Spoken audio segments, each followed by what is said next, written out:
What's up everyone? Welcome back to the channel. Today I've got something crazy for you. I'm diving headfirst into a game you've probably never heard of but need to check out. Strivona. This game is a wild ride, blending anime-style visuals with intense third-person shooter action. But hold on, this isn't your ordinary shooter.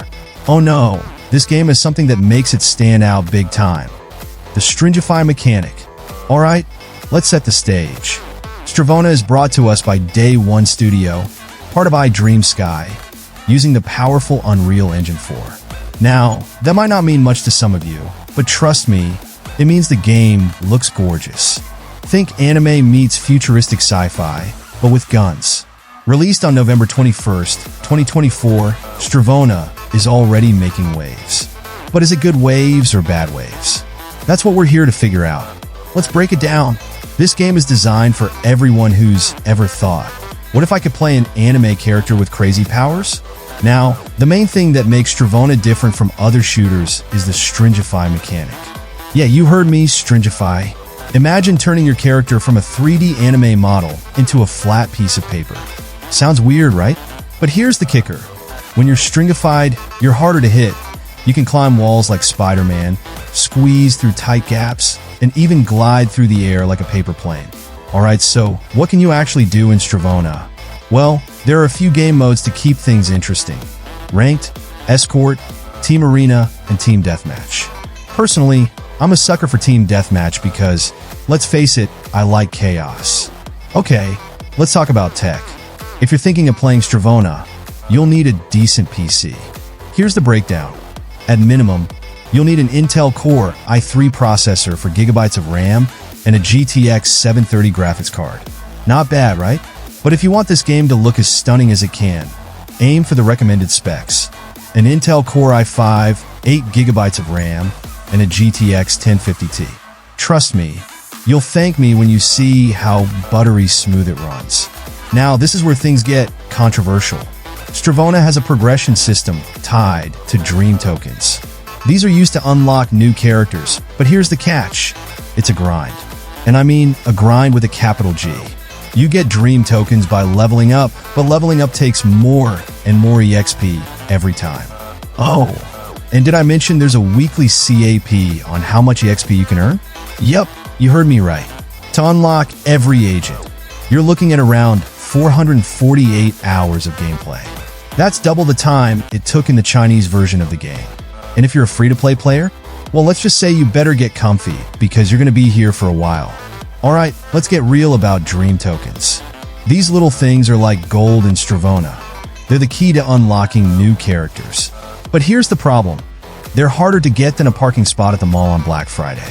Back in the beta and the CN Chinese version, you could earn Dream Tokens by just playing matches, win or lose. Simple, right? Well, guess what? The devs decided to scrap that in the global release. Now, you only get Dream Tokens by leveling up. And leveling up, it gets slower and slower the higher you go. Here's some math for you. To unlock one new character, you need 3,600 Dream Tokens. That's 12 levels. And guess what? The experience needed to level up keeps increasing. Oh, and if you think you can just grind all day, think again.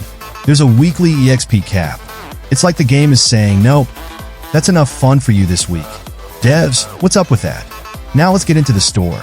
Oh boy, where do I even start? First, there's the pricing. In the global version, the game uses USD in some regions that don't even deal in USD. Like, imagine you're in Asia, and suddenly all the prices are in dollars. Makes no sense, right? And then there's no regional pricing, which makes things way more expensive for players in countries where the local currency doesn't match the purchasing power of the dollar. If you're trying to get that cool legendary skin, brace yourself. It's going to cost you around $180. Yep, you heard that right, $180 for a skin. And that's not all. Once you get the skin, you might need to spend more on something called base string to unlock advanced customization options. So, it's not just a one-time splurge, it's an ongoing commitment. It's like they're asking you to marry the game. Devs, I love Strivona, but not enough to spend my life savings on it. Speaking of base string, let's talk about how players can earn it. Or rather, how they can't. In the CN server, Players can earn base string through ranking up, which is fair. But in the global version, nada, nothing, zilch. If you're free to play, you're out of luck.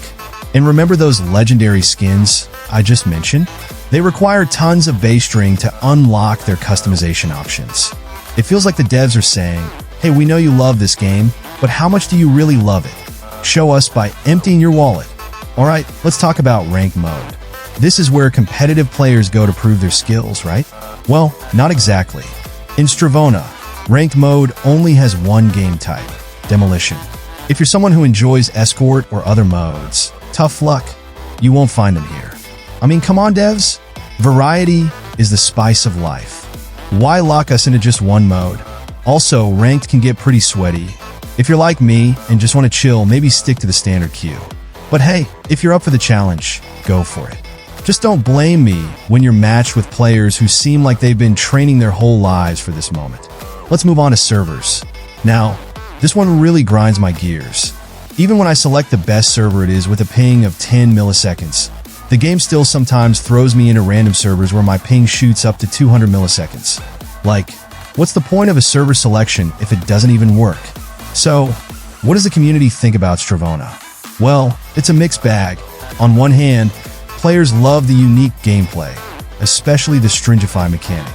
It's fun, fresh, and unlike anything else out there. On the other hand, there's a lot of frustration with how global players are being treated compared to the CN server. From the dream token grind to the lack of free-to-play options, it feels like global players are being treated like second-class citizens.